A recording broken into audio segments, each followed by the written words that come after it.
Steven, how big or small would you say your hands are? I was genuinely curious about that. I came home and You measured your hands? measured them. Good Lord, how did I not think of the word measured? Uh, yeah, they're like 6.5 inches. Mine are probably in the same vein. It just reminds me of that Burger King commercial. You know, the one where I sent the tweet out today, which is the guy with the small hands. I can't put that. I can't fit that big burger in my mouth. I have these little hands. These tiny Yeah, little hands. I can't do it.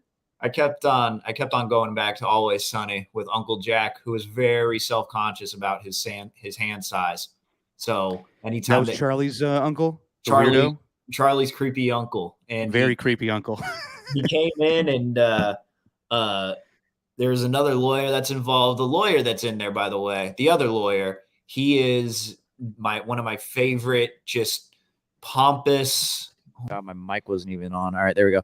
Crazy, pompous, supporting characters who just come in every now and then and just make the gang feel stupid. And then his uncle comes in and they're facing each other in a legal battle, and he's too nervous about the size of his hands. Oh, it's so good. I haven't watched that show in a long time, but I need to get back into it. What's going on, everybody? Welcome to Just Your Opinion, man. Stephen Langford, Derek Papa, and we're all about the combine today, man. Oh, yeah. A bunch of stuff that doesn't matter. No. Who cares? Who really cares? I mean, unless it's like something crazy, like when Chris Johnson ran his 40 time. I think he beat it the year after Darren McFadden ran his. DK Metcalf looking good. I don't think he did even anything amazing. It was just that he looked good without his shirt off. The combine to me it's fun. I would say it's more fun for the fact that we get GMs and coaches talking, and they really say nothing unless you're Bruce Arians and just want to stir some shit up. Mhm. But as far as like any relevancy to the draft, guys don't even participate anymore. And this hand size stuff, I saw today, everybody kept, so Kenny Pickett has 8.5 size hands, whatever that means. Good size. Yeah. It's bigger than you and me. Yeah. And they're not big enough for NFL standards, apparently.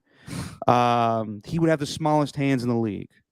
And I saw everybody was retweeting Joe Burrow's tweet from when he was a rookie saying, well, I was told today that my hands are too small, so I might as well retire. It's just shit like that. Like Alex Smith, the crack on him was his hands are too small. I think we're getting to the point in our society now where Wonderlic scores 40 times. All this stuff in the combine, it's fun, and I'm sure I will get sucked into it. I mean, I have to. It's part of my job.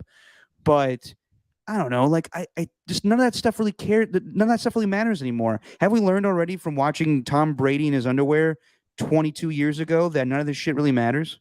I mean, Tom Brady in a loose T-shirt and basketball shorts, looking like he's in 10th grade gym. Yeah. When he was doing dude, like, it doesn't make any difference. It doesn't make any difference. What's the video I saw? And this baffled me, man. It was Josh Allen's 40 time.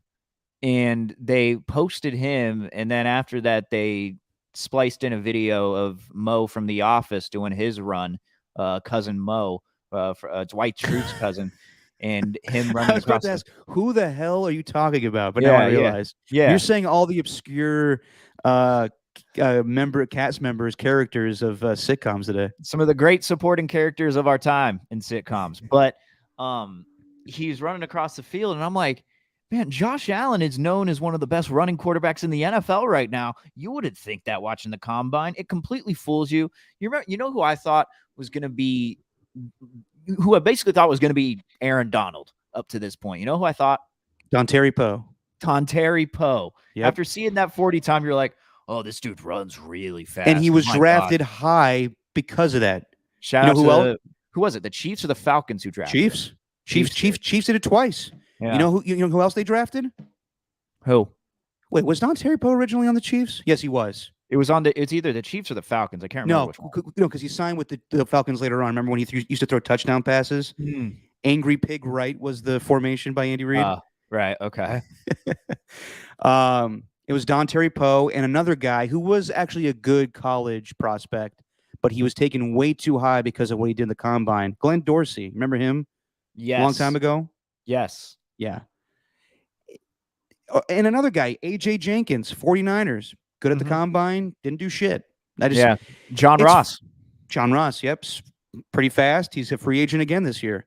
He was one of the fastest guys in the league, or in the combine when he was coming from Washington, and then I mean, where did he go? Did he go to Cincinnati first? He was drafted by Cincinnati first, and we all thought that was going to be a good pick. Him matched up with AJ Green, and I don't remember him doing anything significant. Okay. He was on the Giants last year, and I don't remember him doing anything too. Oh, you got some news? Yeah, 10-foot-7-inch broad jump for Cincinnati Bearcats quarterback Desmond Ridder. That is the third best ever by any quarterback since, this is a teaser, 2003. If I had to guess who that was back then. If you get the third best ever by any quarterback since 2003, the best broad jump, you say, huh? 2003. Are they counting it as the 2000? It'd be the 2003 combine for the 2003 season. Well, it wouldn't be any active quarterbacks because anyone's from 2004 gone. Yeah, Brady included now. 2003. All right, I'm gonna take a crack at this. Kyle Bowler. Okay, second guess. Byron Leftwich. Yeah, I'm just, you know what? I'm going to tweet at the NFL and see who are the first two. Like, that's what I'm going to do. Oh, so they don't even give the answer? No, they don't even give the answer. So I'm going to walk into the office tomorrow and shake my fist at somebody. I literally see that. There you go. Who are the first two? Let's see if we get a response by the end of this thing. But yeah, Steven. Yeah, man. I don't care about the combine. I just don't. No, I mean, it's the thing that I like about it back in the day was Mike Mayock. Mike Mayock and Rich Eisen doing it together was just funny to me because it was Mike Mayock's like time to shine and just be like, this guy, I've watched tape on him all week. And then when he get bored, he'd bust into Rapper's Delight and just start busting some rhymes. Because I'm sure by the third or fourth day, you're just like, you're punch drunk and just being like, all right, now this is so-and-so. He's a fullback from Wisconsin, and I could care less at this point. Yeah. I'm currently looking for my favorite moment right now, actually. In combine history? No, in the combine. Well, it's not by any player. Who was the guy that had his dick pop out while he was running the 40? Ooh, I don't remember that. Yeah, what happened? Happened a couple times. Apparently, Tim Ryan, that happened to him too. Really? Oh, yeah. Oh, bro, my dick's out. Let's move on, Steven, because you hit me with a fantastic topic segment that you came up with for your 5 a.m. show, and I want you to incorporate it here because not a lot has gone on in the NFL the last few days since we've done a podcast. Not anything significant to me, at least. We'll talk about some little news here or there. Cliff Kingsbury and Steve Keim get a contract extension. Kind of a weird timing, considering that they're fighting with Kyler Murray. But I think at the end of the day, he'll get a contract extension too. I saw that Cliff went on Pat McAfee, which it's hilarious to me because the combine's in Indy, so they shuttled all these coaches. I guess Pat McAfee's at the combine, but coaches are now going on the show as part of like a combine circuit thing. Just funny to me. I noticed that. Yeah, they were having like Brandon Staley and all these other guys. Yeah. On. But Cliff basically said that him and Kyler are in a good place. Everything's fine. Could be bullshit, could be not, but I expect him at the end of the day, within a few weeks here, that Kyler signs a contract extension with them. It's a terrible mistake. You think so? Yeah, I just think that Cardinals team, man, everything that's happened with Kyler Murray, it starts from the top, man. He's been spoiled, and I just think he has been spoiled. I think it starts with Cliff. I wouldn't have given Cliff a contract extension. I think it's too late at this point. I think if you're going to give him a contract extension, you got to give Kyler one too. It's stupid. I don't know why they did that, but it's probably because a lot of bad press is coming out where the owner was going to withhold the playoff money because he was so mad with the outcome of the game. But at this point, if you're giving the GM and the coach contract extensions, I think you got to give Kyler one because otherwise it's going to look 10 times worse. Yeah, no doubt. But let's do this QB carousel, my man. You did this on the 5 a.m. show, I'm assuming, this morning? I did. I don't know how it worked out. I went a little long. No one texted in saying it was any good. So, they didn't say anything bad. but they didn't say anything good. So I don't really know how it went, but I think it went well. Will you be the circus leader and let's All right. try it out? You know what? Let's get a little. You got circus music on this thing now? No circus music. Let's just get a little. Let's just get this little dance pop number going. Oh, you All right. like this? Nah, no, we need it. You know what? Let's get a new one. Yeah. You know Same what? thing. We'll just play a little rock. We'll play a little rock. Oh, Wow, it's taking a while. all right. Start the segment. segment, Steven. Let me lower this shit. Okay. All right. Who do you want to start off with, Derek? In the QB carousel? Well, who you got, my man? Well, I got let's see Aaron here. Rodgers. I got Russell Wilson. Tom Brady's on the quarterback carousel. I got Deshaun Watson. I got Carson Wentz. Who do you want to start off with? Well, I'll ask you first off. Do you really think? Okay, well, I'll chime in later. Start with Aaron Rodgers. Go ahead. Aaron Rodgers. He's on the carousel, Derek. Now, he thinks he's riding a stallion across the Sahara Desert, but really, it's just a carousel, Aaron. Calm down. I understand the punch of karma. I understand the chi, but it's just a carousel. That's all you're doing. You're in an amusement park. Now, Packers GM Brian Gutekunst said Packers GM Brian Gutekunst said the Packers have received zero, I repeat, zero calls about Aaron Rodgers. Even though Washington Commanders GM Martin Mayhew said that they've had calls with every team who has an available quarterback. Are the Packers really lying here? Have they received zero calls about Aaron Rodgers? Call him bullshit on that. Matt LaFleur, and this is my favorite one, he said that he doesn't want to be overbearing and tell him every day how much they love him and how much that they want him back. But then LaFleur said he also said Rodgers played a significant role in bringing back their old quarterback coach Tom Clements, who retired in 2016. They brought him back 6 years later. 6 years later, after retiring in 2016, Nathaniel Hackett's in Denver saying, "What the fuck, man? You told me that I was going to go to Denver, that you were going to come with me. Yeah. What are you doing? Now I'm stuck here with Drew Lock. Is Drew Lock my quarterback? F off, Darren." So I feel bad for Nathaniel Hackett in all this. That's really what I take away. I feel bad for Nathaniel Hackett as well. Who else you want to go with here? Which one next? Wanna go with Deshaun? Who else you got? You got Deshaun Watson. I got Deshaun Watson. He's currently on the quarterback carousel right now. The Dolphins GM, Chris Greer, said that they've completely shut the door on trading for Watson. They believe in Tua's development. But when he was asked if Tua can be elite, he said, "I can't say he can't be." I don't know what that means to you, Derek, but to me, that says he can't. Can I chime in real quick? Yeah. So, double negatives. So, what was the actual quote right there that Chris Greer said? I can't say he can't be. Okay.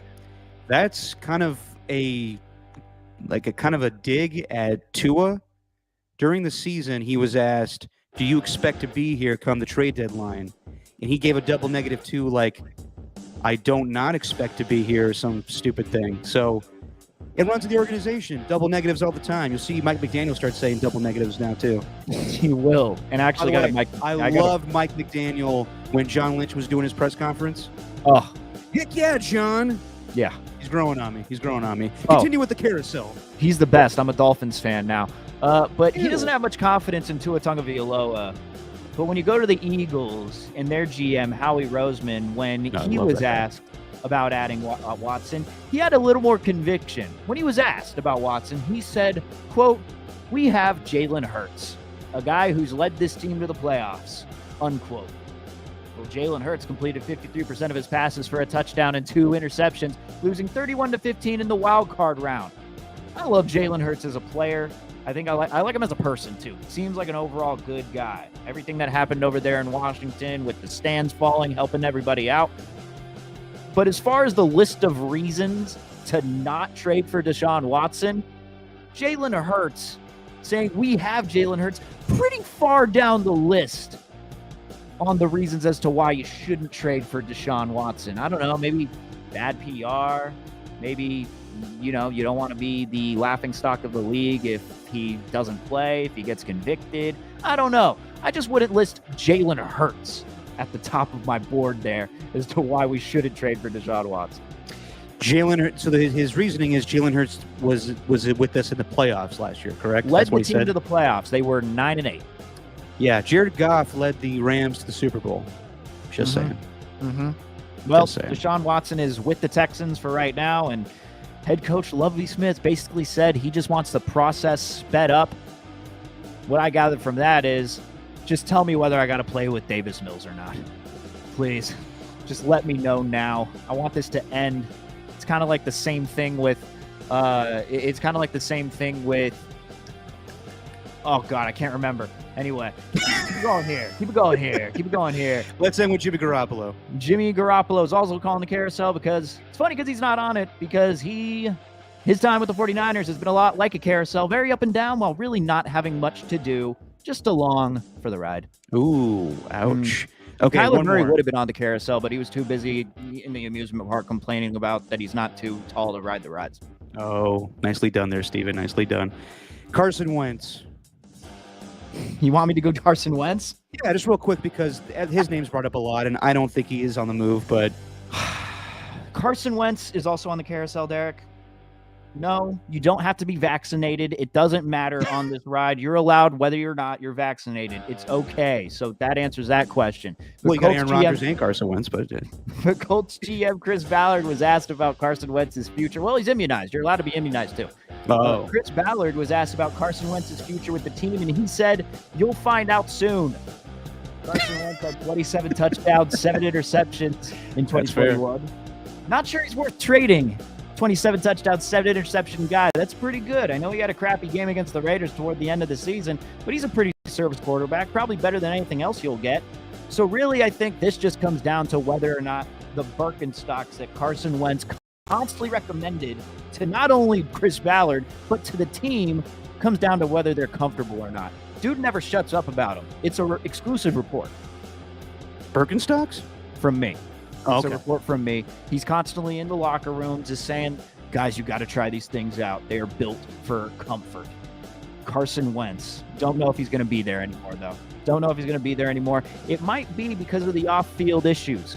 Can they get over them? We'll find out, because apparently COVID's just fixed within the NFL now. No more Ooh. COVID protocols. Good ending, too, with the music there. Mm-hmm. All right. Yes, it is official today that the NFL has stopped with COVID protocols. So we'll see how that goes. Terrible. Let me just poke a hole in a few of these horses on your carousel.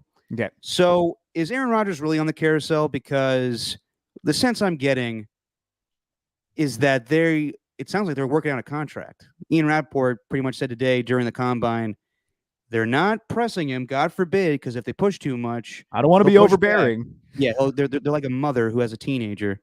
But it sounds like they're working on a contract for him to like this is going to end with Adam Schefter reporting, according to my sources, Aaron Rodgers has signed a 2-year blah blah blah agreement.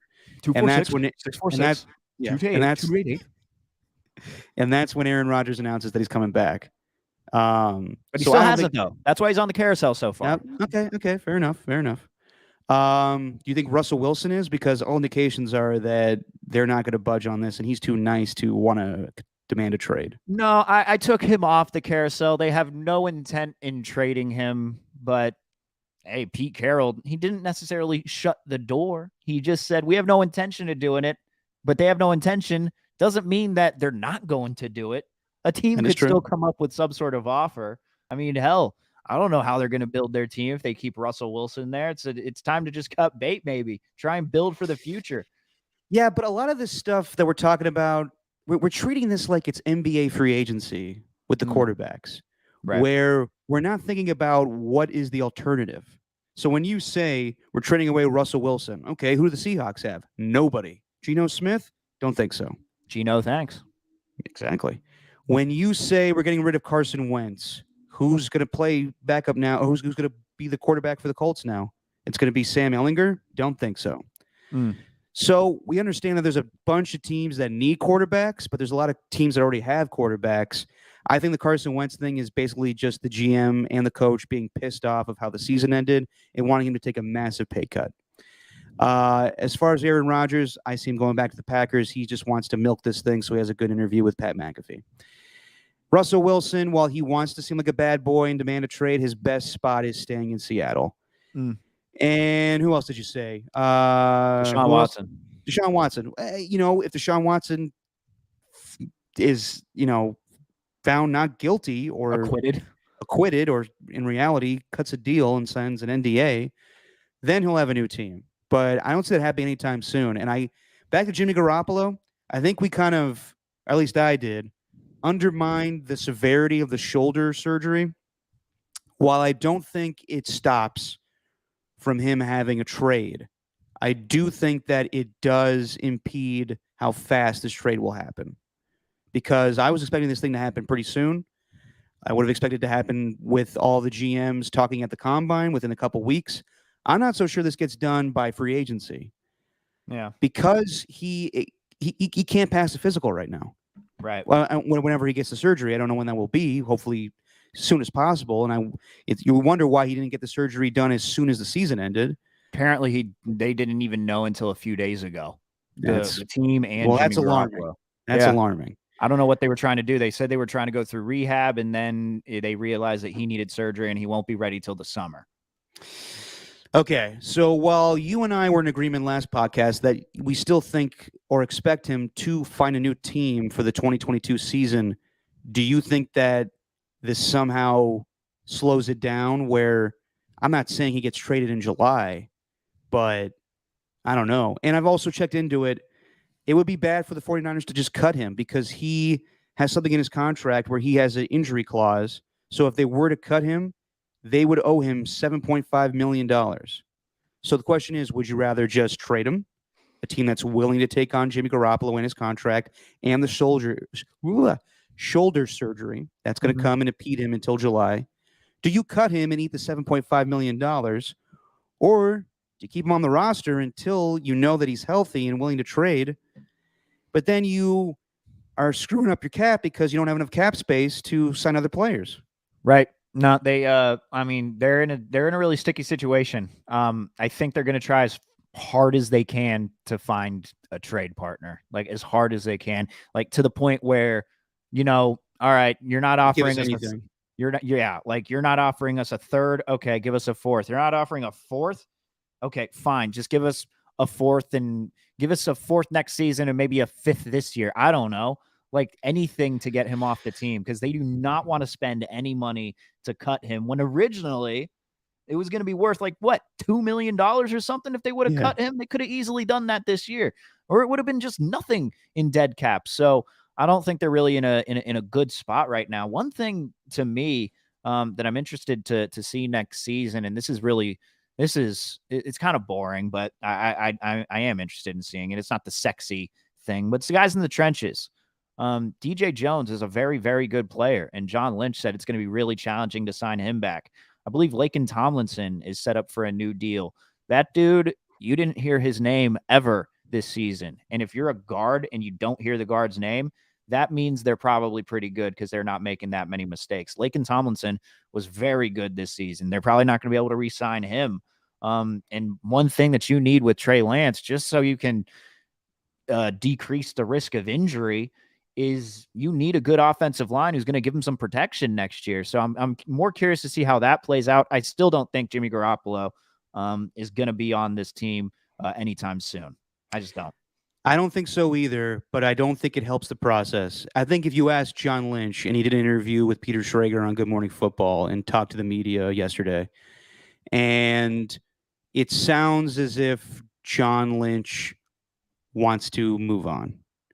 Like immediately in that conversation, Peter Schrager's asking about Jimmy Garoppolo and the timeline and everything. They even bring up Chris Paul and talk about the thumb injury. They have the same thumb injury. Mm-hmm. John Lynch immediately goes, he's talking about the injury with Jimmy. And then he says, but we're still fielding offers to kind of push the momentum out there. Like, guys, we know it's not ideal. He has a shoulder problem, but please just take him off our hands. Yeah. And then he immediately says, we feel good about Trey. So what it sounds like to me is that John Lynch wants to move on. Kyle, I'm not so sure about, and we don't know what was up with him and wanting Trey Lance to begin with. because it sounded like Mac Jones was his guy. So I don't really know. This could be interesting where this may not happen as quickly as everyone would hope. As far as other quarterbacks on the carousel, well, two guys you didn't mention on the carousel that I think it's set in stone they're coming back. Both of their head coaches spoke yesterday. Kevin O'Connell, who has a good 40 time himself back in the day. I don't know if you've seen his combine history. He was at the 2008 combine. Fast combine. I don't know. I fast 40 time. I don't know when he ran, but I saw the footage of it. Fast guy. I guess he couldn't play quarterback, but now he's the head coach of the Vikings. There we go. He is set in stone in having Kirk Cousins as his quarterback. The guys, they know each other from Washington. He was his quarterback coach. They're relatively the same age. I want to say Kirk is 33 and Kevin O'Connell's 36, 35. Damn. It's a McVay Stafford situation where they're going to build that offense around Kirk Cousins, for better or for worse. And I don't think that's a guy we should be talking about anymore for draft rumors. The Vikings are all in on Kirk Cousins. And then the other guy is Josh McDaniels, talking glowingly about Derek Carr, saying that absolutely, with the exception of barring injury, he's my starter come week 1. Now, this is all lip service. It could be. But I truly believe that that's what their intention is, that Derek Carr is going to be their quarterback going forward. They said that they haven't had the contract negotiations yet. I don't think that's true, as much as I don't believe in Brian Gutekunst when he says that teams haven't called him out Aaron Rodgers. That's bullshit. You don't think Nathaniel Hackett, the first day on the job, is like, all right, come on, gimme. Yeah. So, yeah, I think that we shouldn't be talking about Derek Carr anymore. Don't think we should talk about Kirk Cousins. I think within a matter of days, maybe weeks, Aaron Rodgers is off the carousel. I don't think Russell Wilson was on the carousel to begin with, just because his agent's an idiot by doing the, hey, I don't want to be traded, but these are a few teams I'm interested in. And Kyler Murray is just causing a big stink, and I don't think he should be on the carousel either. I think the only legitimate guys that are on the carousel as far as being trade bait are Jimmy Garoppolo and Deshaun Watson, and we are far from Deshaun Watson's legal troubles being over. What about Tom Brady? Well, okay, again, and I know this is the unpopular opinion in today's player empowerment movement, but why should Bruce Arians and Jason Light just crumble to have Tom Brady go someplace else? Come on, people. This is a business. Yeah. So, no, I think Tom Brady's stuck. Well, also to save themselves some money. Ooh, what do you mean? Save who money? Well, if they cut him, they'd have to owe $32 million in dead cap. Yeah, it's stupid all the way around. So, but if they trade him away, they won't be on the hook for that money. Correct. But then you're trading away what you want. Do you think it's good business? I understand we live in this new, like, I listen to people that I respect, but I listen to people say, if Tom Brady wants to go to San Francisco, he's going to go to San Francisco. Really? What power does he have to do that? This isn't the NBA free agency where LeBron James could go to the Lakers if he wants to. Tom Brady is under contract with the Tampa Bay Buccaneers. So I'm sorry, Tom. You don't like Bruce Arians anymore? Tough shit.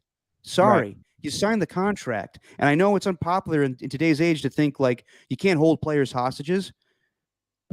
He's retired. He's retired. He's making his poor dad cry on the next episode of The Man in the Arena. So if he comes out of retirement, you're either playing for the Buccaneers or sorry, you have to go back home to your wife and kids, which I know you hate. But he still hasn't retired. That's the fact. He hasn't retired.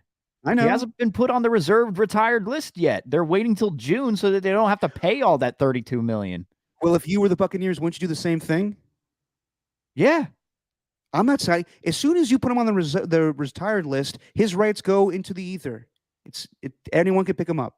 So do not do that. That's why Calvin Johnson and the Lions were fighting for so many years, because they weren't convinced that he was retired. So do you think, honestly, like it's smart for an NFL team hearing, like if Tom Brady came to you and was like, hey, I want to go play for the 49ers. Well, Tom, they're in our conference. If we give them you, then they were a game away from the Super Bowl. You think that's good business? Right. No, I'm with you. It's not good business. It's not. I don't know. I would take Tom Brady off the carousel. Okay. All right. Well, he's still there, technically. For now. Technically, for he's still now. there. hopefully we get some actual news and we don't have to keep talking about this. But it's just as far as the quarterback trades, I think it's only down to 2 people really. And Carson Wentz, I still until it seems like they really don't like him. Like the Colts really don't like him. So unless they get an upgrade at quarterback, I don't see how you make that move. I would hang on to Carson Wentz, but that's just my opinion. I think he's a weird guy.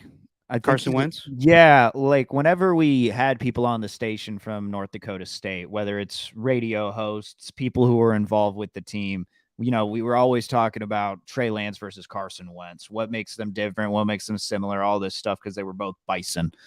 And one of the main points that everyone would make was that, well, Trey Lance connected way more with his teammates. Carson Wentz was kind of isolated from his teammates there at North Dakota State. Like there's not a lot there wasn't a lot of synergy there when he was there. You heard the same thing with the Eagles. Yeah. So I don't know. I maybe there's a thing with the Colts where maybe they just don't like him, Like it seems I that way. didn't watch any of the Hard Knocks. Did you see any of that? Yeah, I watched it. Was there anything noticeable with that? No, he was tight. I mean, him and Frank Reich, they can talk about the Bible all day. Ryan Kelly, the center, is close with him. It seemed like he was tight with Quentin Nelson. I can't speak to any of the skill position guys, but TV can also be deceiving. So yeah, yeah, I don't know. I would stick with Carson Wentz, but if he is a detriment to your team, which I find hard to believe, but I don't know. I don't either. Or just, he just won't shut up about Birkenstocks, man. You guys got to try these things. You're throwing that rumor out there. You guys got to try these things. You got to try. They're so comfortable. I know they don't look good. Thanks for coming. We're having a sale on Birkenstocks in the fall. Chappelle reference. Don't kill me, people. All right, should we talk about the Warriors? Ugh. You turned on them already? Do we have to? Well, okay. Here's my thing. We have a standard now set for the Golden State Warriors for their 5-year run, 3 championships, 5 NBA Finals appearances. Obviously, they've fallen on hard times of late, but they did get off to an amazing start, and now it's kind of come back to reality where they're a normal NBA team. And injuries are catching up with them. And after having that terrible game against the Mavericks where they blow a huge lead, they just have a hard time defending Karl-Anthony Towns and get outplayed by the Minnesota Timberwolves. It's not great, and they're sliding slower and slower to the 3rd seed. We'll see what happens tonight when they play the Mavericks again. Mm-hmm. It is the Mavericks, right? Happening in 50 minutes. Yep, they are in Dallas, and Klay Thompson should be back. Cool. Okay. They got to play with some fire in them. But is this more on us? Because while it is Steph and it is Klay and it is Draymond, and hopefully we get some good news on Draymond. Steve Kerr seemed encouraging today, saying that he should be back within a couple weeks here, hopefully. I got some issue with something Draymond had to say, by the way. I do want to get to that after this. We'll bring that up. But is it the team has changed drastically?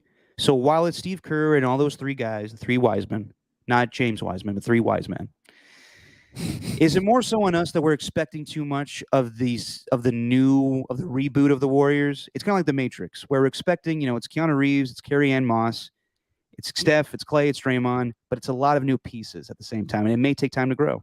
Well, it just sucks that the realization that they're not going to be the number 1 seed, it's officially come and gone, and you're seeing the Grizzlies start to jump up. Like, seeding doesn't matter unless you're the number 1 seed. It's totally fine.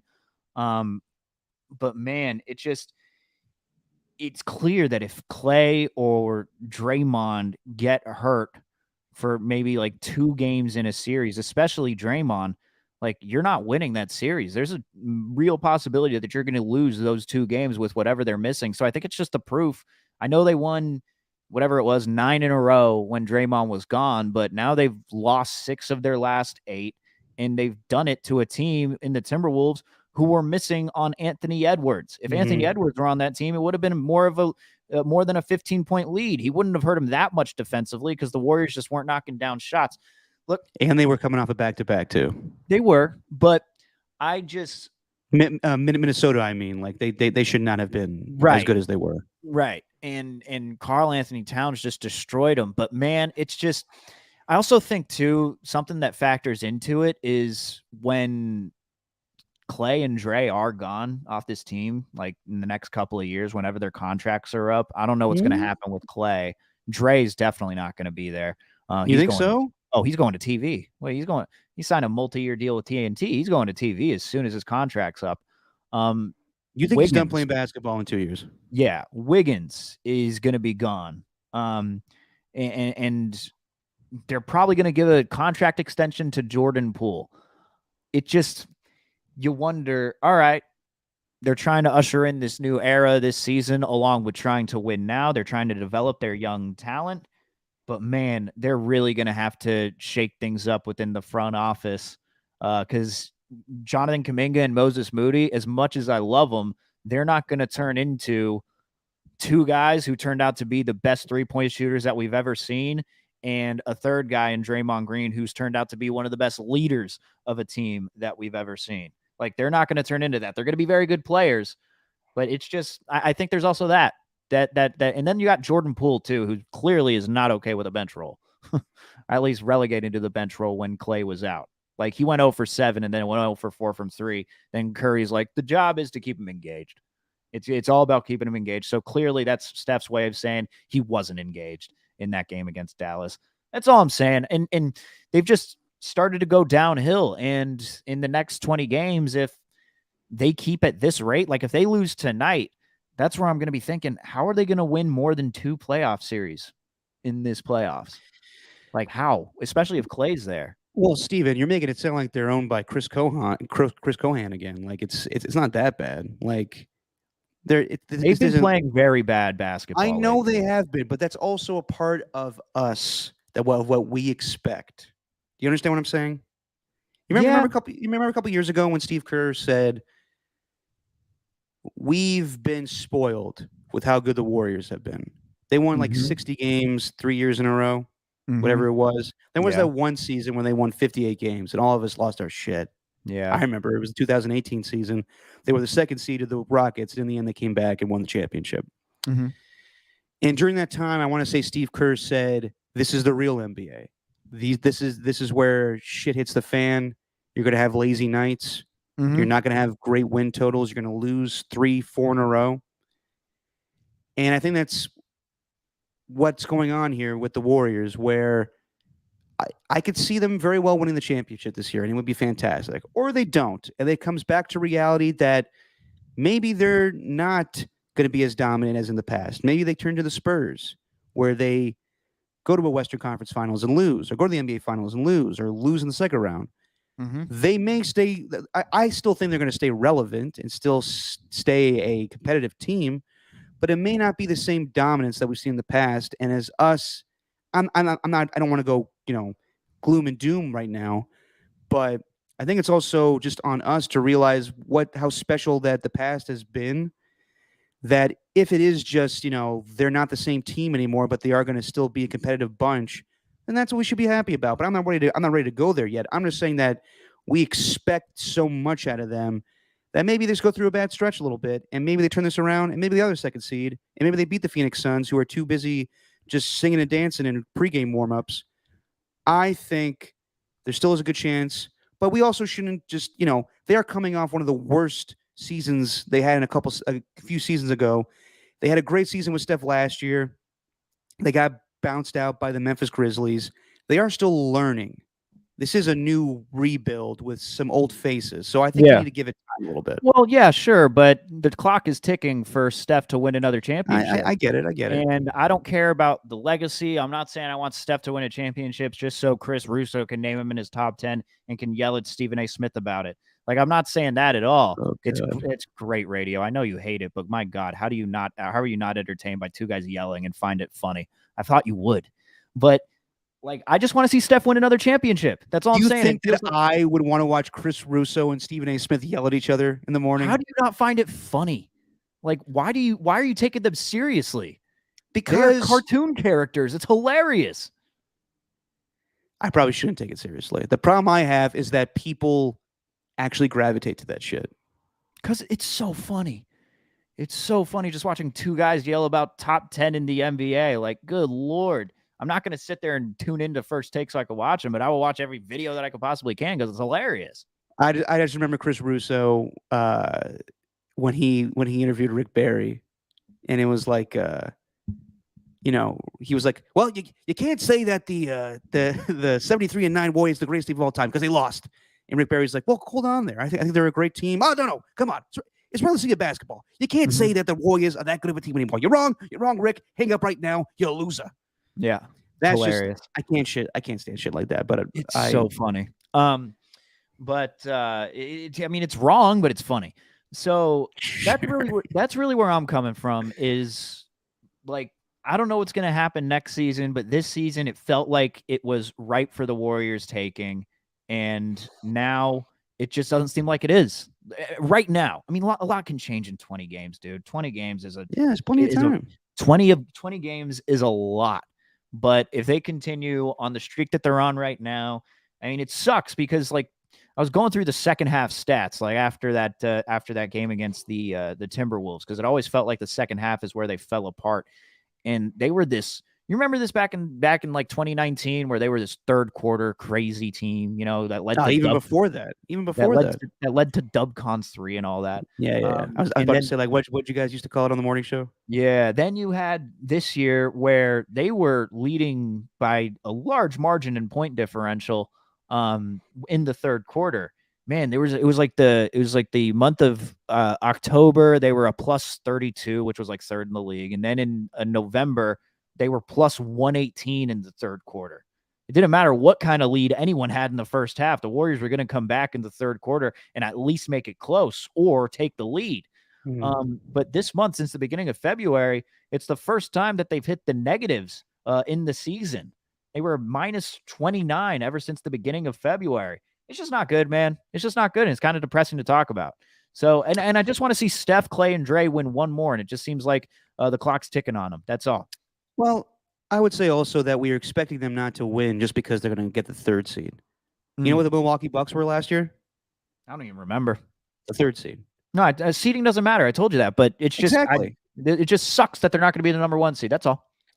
It does suck, but I also think they're capable of beating the Memphis Grizzlies in a 7-game series. I think they're capable of beating the Phoenix Suns in a 7-game series.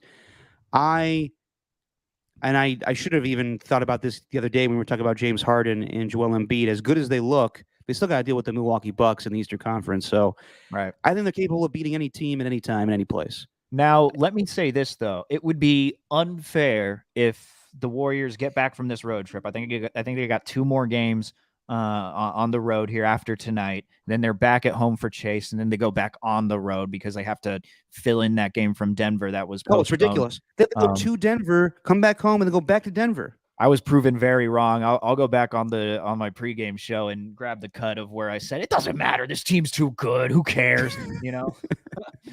Who's gonna care what's gonna happen in March? But I think it would be unfair if they go back to Chase Center. Let's just say they start playing like shit. The fans are getting frustrated. I think it would be unfair to boo them. I think it would be very unfair for them for that to happen for the fans. However, I do not think it's unfair, like Draymond Green did, for the Lakers fans booing the Lakers at Crypto.com Arena when they were losing to the Pelicans. Did you see what Draymond said on his podcast? Draymond has opinion about everything these days. But he's on LeBron's side now because they're a part of the same agency. Listen to this quote here. This is from his podcast. You ready? Go for it. I have to speak on the boos last night. I thought that was insane, to be quite honest. From an organization that's had so much success to start booing when things aren't going right, that's kind of whack to me. Then everyone gets upset if a player comes out and said, oh, forget them fans, or they're not with us anyway. Then everyone seems to get upset and uptight about it. But as athletes, we're just supposed to sit back and be like, oh, they're booing us. Quite frankly, most of those people in the arena don't know how it feels to get booed. And so I guess I can cut a little slack if you're not understanding how it feels to get booed by your own. Now, for me, I actually like to get booed. Like when I come to Crypto Arena, boo me all you want. That's fun to me. The Cavs fans did it all weekend. Like, I enjoy it. But to get booed by your own fans is very distasteful and disgraceful. And I was shocked to see that. I thought that was pathetic. I thought that was extremely pathetic. And like I said, I thought it was very distasteful from the fan base of an organization that has the most championships in the NBA. Let's not be so like spoiled brats. It's okay to be spoiled. You can 100% be spoiled. We all get spoiled by things at times at one point in our life or another. But let's not be brats. And that was about as bratty as something that I've seen, considering that this team just won a championship not even a full 2 years ago. And now you're booing. I thought that was utterly ridiculous. And the moment that he's talking about is when they were losing to the Pelicans, and LeBron has this careless turnover, like he just lost interest. Like, I don't know, man. Just to say that was insane and to call fans bratty just because they are expressing their frustration. Normally, I'm on the player side with everything.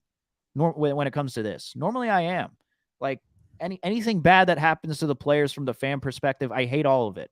You know, everything from Malice at the Palace, the guy who threw the beer or whatever it was, he deserves jail time for what he did. You know, the guy who spit on Trae Young in Madison Square Garden, he deserves jail time for what he did. The people who are always yelling crap at Russell Wilson, like mean shit. Like that's Westbrook or Wilson? Huh? Or did Westbrook I say what? I said Wilson. Yeah. But that's not disgraceful just to boo your team when you don't feel like they're trying and they're making millions of dollars and you paid your hard-earned money. Like, what if this is the first time you're taking your kids to an arena and you just find that your favorite player of all time, the GOAT, LeBron James, had given up against a team like the Pelicans? The Pelicans. Like, it's just a way to express their displeasure. He said, as a player, he's like, what, we're supposed to say, oh, they're booing us? No, as a player, you're supposed to say, damn, we're really bad right now. We should take what the fans are doing into account here and maybe try and up our play. Like, getting booed, that's embarrassing, man.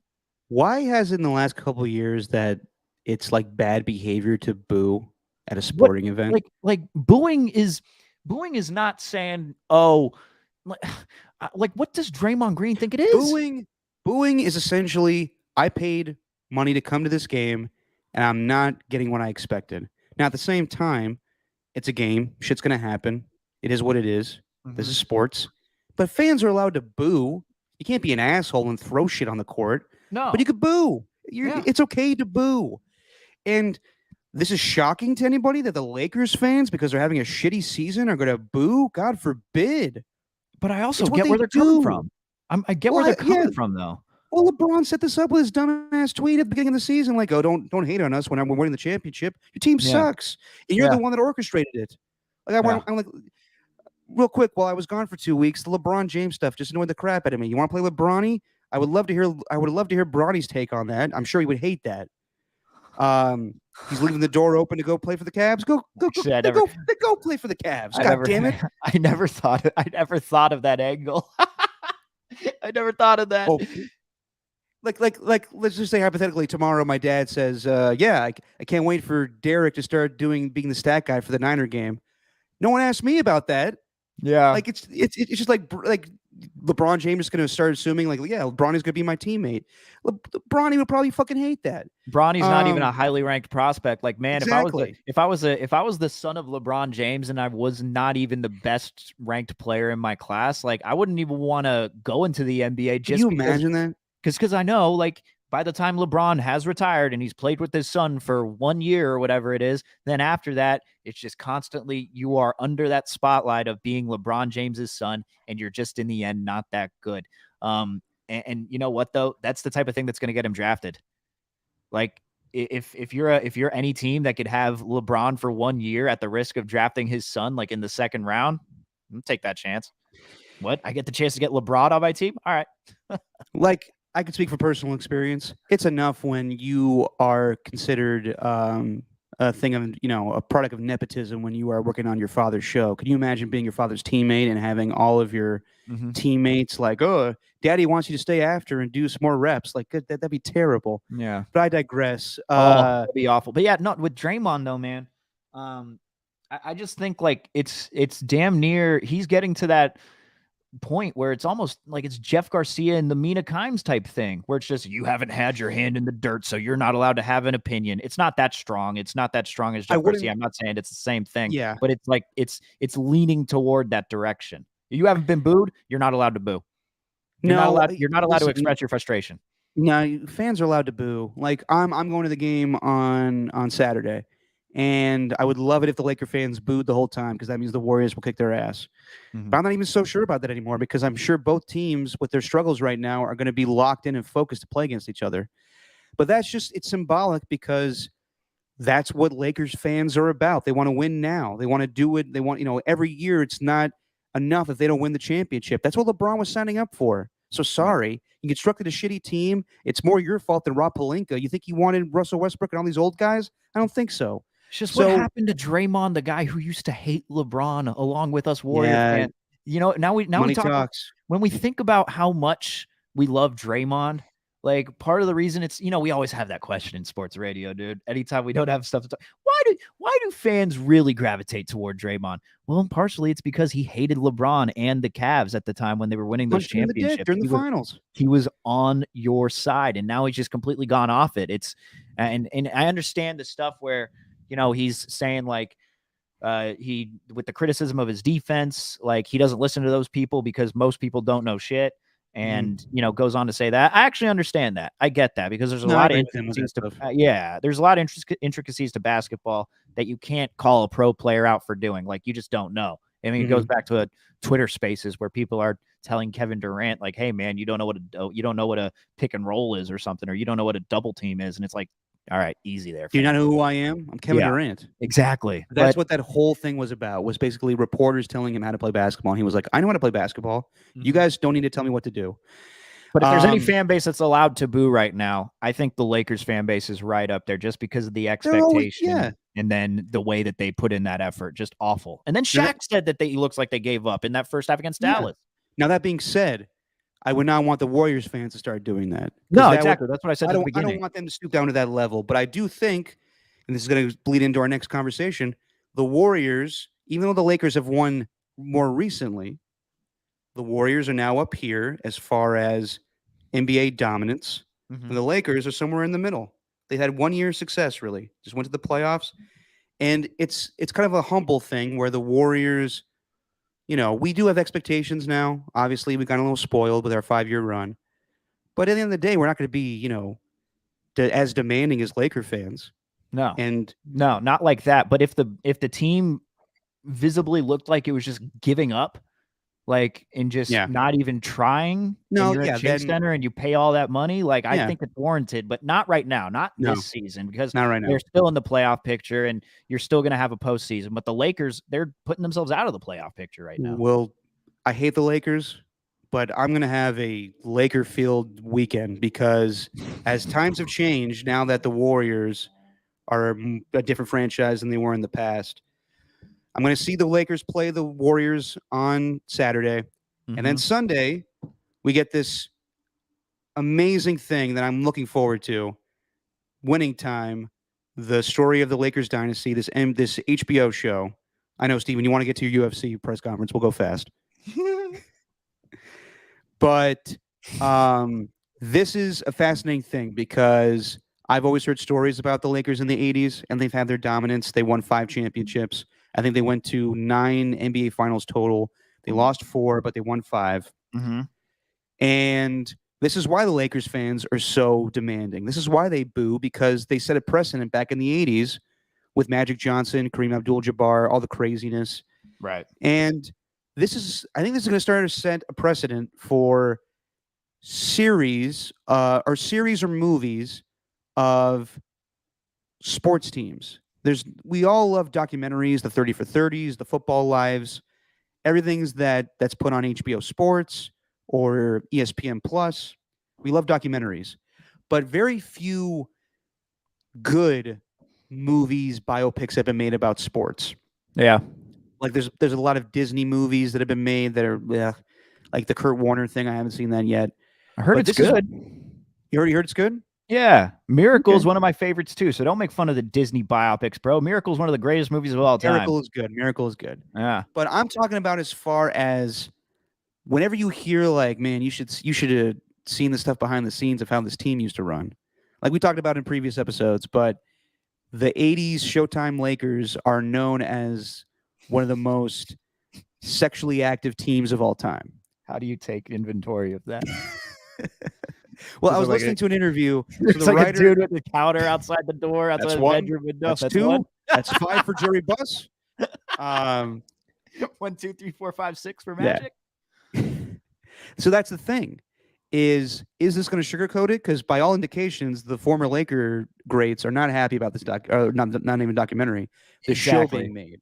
Exactly. And it's one thing to get stories and retellings of things like at The Last Dance, but we're going to visually see Magic Johnson do some things.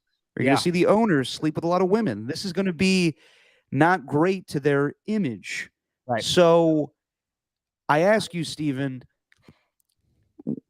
I'm sure this is going to be very entertaining. I'm looking forward to it because Adam McKay is involved. And I was listening to an interview with the writer of the book that made the original the source material. And he said that none of the Lakers wanted to talk to him about this book. None of the Lakers wanted to be involved with a TV show, which makes it sound like this is going to be really good. That's the thing. The best promotion that I saw for this was TMZ having a video of Magic Johnson who said, "I'm not going to watch the TV show." I'm like, all right, perfect. He's coming out with his own Apple Plus show to counteract whatever is shown on the show. But I ask you, what are some other teams that would be like? It's not so much that if you were just to show like a dominant team in the past for a TV show, just be like, oh, they won all the time. There was no adversity. Yeah. The thing with the Lakers is they won, but they also had, their original coach got hurt. So then Paul Westhead had to come in and fill in. Then Larry Riley, or not Larry, Pat Riley had to come in and coach the Lakers. There was a lot of bickering between Kareem Abdul-Jabbar and Magic Johnson.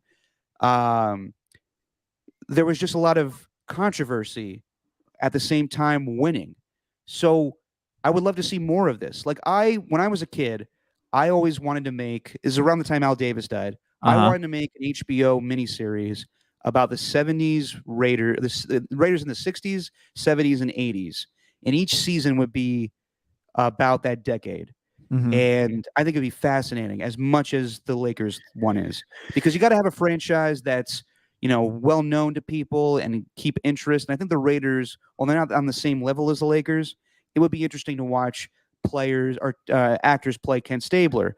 Right. Obviously, Al Davis, John Madden, and all the shit that Ken Stabler and Fred Biletnikoff, if you heard some of the stories they used to do off the field, it would just be interesting to see like a raunchy, we'll see the sports side of things. You got that. You got to get that accurate, but it would also be fun to see like some of the stuff that we didn't get to see. I would think, in my personal opinion, I would love to see an HBO series done about the Raiders of the 60s, 70s, and 80s. Do you have any particular teams that come to mind when you think of like teams that could have biopics made about them? So, by the way, this press conference hasn't started yet. I'll let you know when it does. And I mean, we got plenty of time here to talk, so we're all good. Sorry. No, you're all good. I know your heart's set on these two friends. They're going to fight each other in this press conference. Dude, this is going to be great. These guys, they're just going to argue about who loves Trump more. It's going to be awesome. Oh, God. But what the hell is this? Colby Covington and Jorge Masvidal, dude. Okay. But the Raiders are a good one because not only do you have the party aspect of it, but you also have the fallout with Al Davis. And you also had a couple of those players pass away from those teams when they were too young. John Matuzak being one of those examples. So you'd have that drama to it. Marcus Allen. You can't just choose exactly. You can't just choose a team where, okay, they partied a lot and then they broke up. Like, that's it. No, there has to be some drama behind it. It's the same with the Lakers. That's why the Lakers are perfect, because that's why Magic Johnson's the star, because of, it's going to be a rise and fall type of situation, I think, with the Showtime Lakers. And it wasn't so much of a fall for Magic Johnson, but it was definitely sad news for him. And that's probably how the series ends, with the news that he has AIDS. I'd love to see that. One that I was writing down, and one that I'd love to see, not so much about the team and what they did on the field, but I'd love to watch a limited series or even a movie on the Minnesota Vikings and their boat party scandal. Genuinely. Just that one day where they all decided to have a sex party on the boat. If you wanna talk raunchy and fallout, have some drama behind it. I mean, what would be better than to have a movie about that 1 year with the Minnesota Vikings boat party and everything that happened after that? Well, that's just basically an episode of Ballers. Yeah. So I'd be interested in that. That's not bad. What were the other ones? I've also heard like the '86 Mets, of how much they party, like Doc Gooden and Darryl Strawberry, like the amount of drugs they did, and Darryl Strawberry picking out girls in the crowd to be like, come meet me in the dugout in between innings. Yeah, I'm trying to finish this book on him. It's called The Bad Guys Won. It's by Jeff Pearlman. It's really good. That's the guy that wrote the book on the Showtime Lakers. Yeah, I'm trying to I was listening to an interview he did with Chris Long. He is the guy that basically wants to write all the dirty shit that happened with sports back in the days. It's not so much that he wants to like get the dirt on everybody. He just loves telling stories that deserve to be told. Yeah. And he was telling these great stories about how Barry Bonds would just make up shit. Like he has so many unauthorized biographies published. Yeah. He has one on Bo Jackson. He has one on Brett Favre. He went up to Barry Bonds after a game one time and he said, "Hey, Barry, you don't have to participate if you don't want to, but I'm running a book about you. And if you want to be involved, that's fantastic. But I also understand if you don't want to be involved." And Barry was like, I thank you, man. I appreciate you come up to me like that, but I'm gonna have to pass on that because I really don't like getting that private in my life. He was like, he wrote an early. He just came out with one too. His latest book was on the Kobe and Shaq years of the Lakers. I ended up buying that on Amazon for some reason. I don't know. It was kind of an impulse buy because I heard the interview. The three ring circus. I mean, the plug that he made on the radio interview that I heard, it worked. Like I went to go buy that book. I was like, damn. Is it a good book? Yeah. No, actually, I haven't started reading it yet. Oh. Yeah, that's me with a lot of books. I buy them, think I'm going to read, and then I realize I don't read. Yeah, the secret is I'm almost finished with this Mets book, and I started it like a year ago. But is it the same book that he wrote, Jeff Pearlman? Yeah. But he follows me on Twitter. I should ask him if he wants to come on sometime. The Mets would be great. He follows you on Twitter? Yeah, I didn't even realize today. I followed him. I was like, oh shit, Jeff Pearlman follows me. I don't know how that happened, but real quick on the Barry Bonds story. Yes. So while he's leaving the clubhouse, he goes, "By the way, I talked to this lady who helped you during Cub Scouts. She's going to be a part of the book, just to like add like an extra like I got this person. So if you're not involved, Barry, I don't know what to tell you." Oof. And Barry Bonds, I guess, turns around and goes, "Bro, I wasn't even in Cub Scouts." And he goes, "No, he was. I have fucking proof. I have a picture of Barry Bonds in Cub Scouts. He is notorious for saying, 'Man, that didn't happen. You're lying.' And I have no, Barry, why are you lying? These things happened." Jeff Pearlman seems like an awesome guy. We should talk to him sometimes if he's willing to stoop down to our level. I wouldn't mind seeing a movie just about the steroid era and not even a specific team, just all the guys involved in it. That'd be fascinating. But the hearings with Jose and Mark McGuire and who was the guy who pointed at the camera and said, "I'm gonna tell you right now, Rafael Palmeiro." Rafael Palmeiro. Yep. Yeah, I remember that. Sammy Sosa forgot to speak English. Yeah. That whole thing. Roger Clemens, I misremember.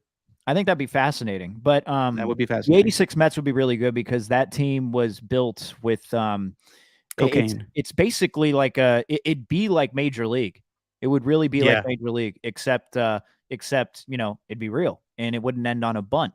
So I actually would really be interested in that. You got a guy like Keith Hernandez who was struggling with a cocaine addiction with his time in St. Louis. He was a different type of dude. Kevin Mitchell, the up-and-coming rookie. Darryl Strawberry, who was just a dick to everybody. That's something that was not mentioned in Doc and Darryl, but he was just but he was just a total asshole to everybody. Like, they told him, like, Darryl made you feel like shit. But he made you feel like a terrible person anytime he talked to you. Like, not a good guy. I could see that, though, a little bit. Yeah. Gary Carter, like this catcher who's kind of the face of the team, and this crazy trio of pitchers who were the craziest out of everybody in terms of partying and stuff. So that'd be fascinating. Man, what's another? Oh, I'd be interested in, and I'm just totally stealing this from the 30 for 30, but I think it would make for a great movie, is that Duke lacrosse team with all the allegations from that one woman. I think that'd be interesting. It'd be interesting. It'd be dark as hell, though. Yeah, I don't know. That's really where I'm going here. It'd be. I'm thinking more fun. Guys that used to party and shit, Steven. Well, yeah, but you need a beginning, middle, and end. Some of these guys just party. I wrote. Honestly, this would be funny, but this would just be for our entertainment as Warrior fans. But the mid 2010s Rockets, who were doing everything they could to beat the Warriors, and they just couldn't. And the entire time they're being led by a guy who's just constantly going to strip clubs the whole time. It would be a comedy / musical, because Daryl Morey I don't know if you know this. He writes musicals. Does oh, that's right. Yeah, I remember he wrote a musical. Yeah. So I would love it if they made a Rockets movie where they tried so hard to beat the Warriors. And yes, all the things you said, James Harden goes to strip clubs, doesn't care, he's not as into it. And Daryl Morey only speaks in song. So it'd just be like, Chris Paul, get me out of here, man. I don't want to be here anymore. Well, I can't do that, Chris. You're part of the plan. Losing time. That's what they're Losing going to time. call it. Story Losing of the time. Houston Rockets. The story of the mid-2010s Rockets. But no, Steven. What about this- you? Anything else other than the Raiders? Well, this is the thing. I have always, like, me and my dad have talked about this for years. And if you want to come aboard. I'm dead serious. I have friends that direct and edit and all that stuff. I kind of dabble in writing. I've always wanted to do this. I have always wanted to make a HBO miniseries about the Raiders. And I think it'd be fascinating, from Al Davis taking over the team in the 60s, from changing their name from the Seniors to the Raiders. They go to silver and black. They get so close in all those, famous games in the 70s, and you see all that. Ken Stabler partying, and they move to LA in the 80s, and Marcus Allen and Al Davis have their fights. You already talked about it, John Matuzak passing away. And then it would end. I'll give away the ending. It would, fast forward. We probably cut out Gruden, given all the stuff recently. Yeah. But we fast forward to it probably end with the game after Al died, of them winning in Houston. So it would be half and half, like the story of the Raiders, but also kind of like a biopic about Al Davis. Man, I thought about this. I thought about this thoroughly. Well, yeah, you thought about it thoroughly, but you're just going straight to the top. You're just going, yeah, I'm going to get to HBO and make a mini series on HBO about this shit. No, I'm not going to start YouTube. I'm not going to do that. I'm going to do something that people pay $10 a month for, and then makes millions of dollars. And it's hold on. Something this big should be on HBO, don't you think? Well, yeah. I mean, I'm just thinking you're setting your sights a little high, and it's just like, what are you, Derek McKay? Fine. On our YouTube channel, I'll do a flip book of the Raiders. Here's the Raiders in 1960. Here's our little crew drawing. Hey, man, just to build up the Just Your Opinion Man podcast, the Raiders miniseries. That'd be dope. Yeah, we'll do it like how Jack Black and Mos Def did it in Be Kind Rewind. It'll be like half-assed, like us in wigs. Oh my God. I'm trying to think of other teams though from the past that I'd be interested in seeing a movie or an HBO miniseries about. You could make a movie about the two guys that are going to fight right now in UFC 272. Is the press conference starting? Well, they're in the middle of the videos, and they're going to present everybody. So we still got a solid 10 to 15 minutes till it actually starts. But we also got 13 till the Warriors game starts. That's true. So let's end with this. We're both movie fans. We're both like one of the like I hate one of the biggest things I hate in sports topics now is who's the GOAT, obviously. Uh-huh. Who's the best? Michael Jordan, LeBron, Tom Brady, Joe Montana. Wayne Gretzky. What? Wayne Gretzky. Oh yeah. Well, who's debating Wayne Gretzky as the greatest of all time? Well, he's the GOAT of GOATs, Derek. He's the greatest GOAT of all time. He's the GGOT. Oh God. Okay, then I'm willing to do this for a dumber conversation, but one that I think is fun. I love Batman. I don't know how you feel about Batman.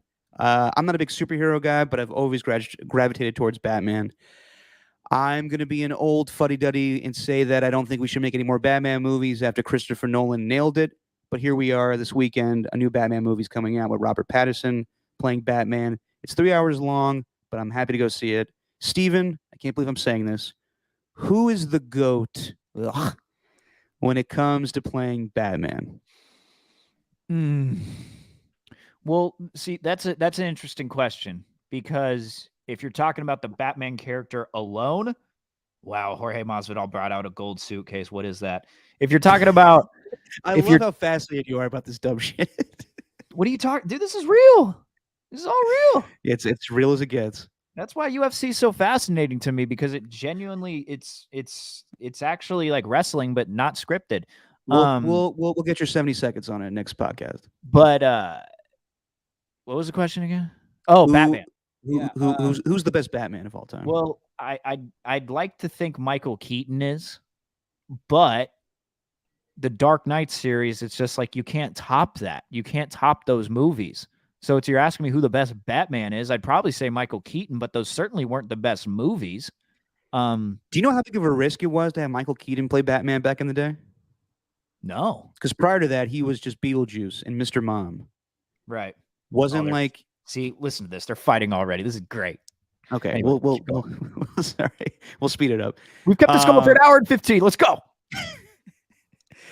So Michael Keaton was a comedy guy back in the day. He was Mr. Mom, and he wasn't like in ridiculous shape or anything. But they made him Batman, and yeah, I love Michael Keaton as Batman. I would say that Christian Bale was a very good Batman, but those are better movies. I don't necessarily know if Christian Bale was a great Batman. Yeah. I've met Adam West, very funny guy. Went to go see a screening of the old, like in my opinion, I love Batman, but one of my favorites, if just for comedy purposes, the old 1960s Batman movie where he's trying to get rid of a bomb. You ever seen that? Yeah. Some Where days he's you holding it some over his days you head. just can't get rid of a bomb. Yeah. And it's like ridiculous things like, wait, we were at sea for Catwoman. And that dolphin was pulling my leg. The Joker. Huh. Well, this seems like a riddle. Riddler. The Riddler. Just goofy shit like that makes me laugh. Adam West, before he died, me and my buddy met him. Great guy. He's not the best Batman. The best Batman, in my opinion, and this goes back to the old animated series, which is amazing. You know the 90s animated series. Why do you have to be so obscure with everything? Because I have to be different than everybody else, because all of you are sheep. Always the different one. I'm picking Kevin Conroy. If you know who I'm talking about, it's the voice of Batman. The old 90s Batman in the video games, the Arkham Asylum games, that is Batman to me. Conroy was the nickname for my grandparents because my Nana's name was Connie and my granddad's name was Roy. So we called him Conroy. Fun fact. Oh, it was like a Bennifer before its time. Yeah, we're going to Conroy's. All right. Well, are you going to see the movie this weekend or no? Not this weekend. I'm going to try and see it next week. The review, my favorite review that I've seen is that Robert Pattinson doesn't smile enough as Batman. Who said that? I don't remember the name. Is that a new Twitter outrage where Robert Pattinson as Batman is not smiling enough? That was a review that was legitimately written on Rotten Tomatoes. Yeah. Okay. At least when from you and someone from the newspaper. I'm going to see it tomorrow night. When you see it, let me know and review it on the podcast. I'll let you know my experience at the Laker game this weekend too. Please. And then we'll talk about Winning Time. You got HBO, right? Yep. Okay, cool. We'll watch it.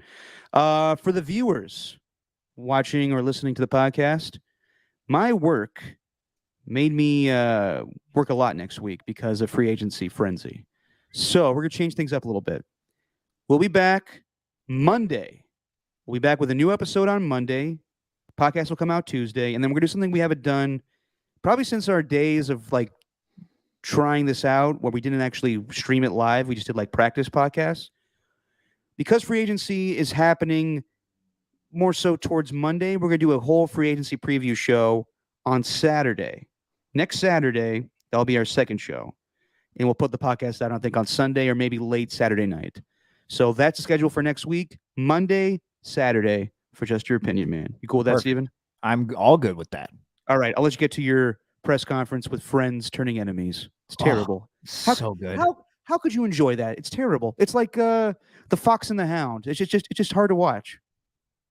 You're comparing UFC press conferences to Fox and the Hound? Fox and the Hound started as such a beautiful friendship, and then they hated each other. Well, I mean, that's exactly what this is. Yes. And look, man. Ugh. This Terrible. guy didn't. This guy became the champion. He didn't pay the trainer the money that he was supposed to. He called Brazil a dump. Oh, it's gonna be great. All right. Well, we'll get your whole review of this. This fight's happening this weekend. Gonna be a good one. All right. Well, that'll be your 70-second soccer segment for whatever reason. Joe Rogan making his return to UFC 272. He had to take the last event off because he was embroiled in controversy. But now he's back in UFC 272. 2 weeks make it all the better. All right. We have had it confirmed. I think it's because we joined Spotify. Now we're the most controversial podcast on Spotify.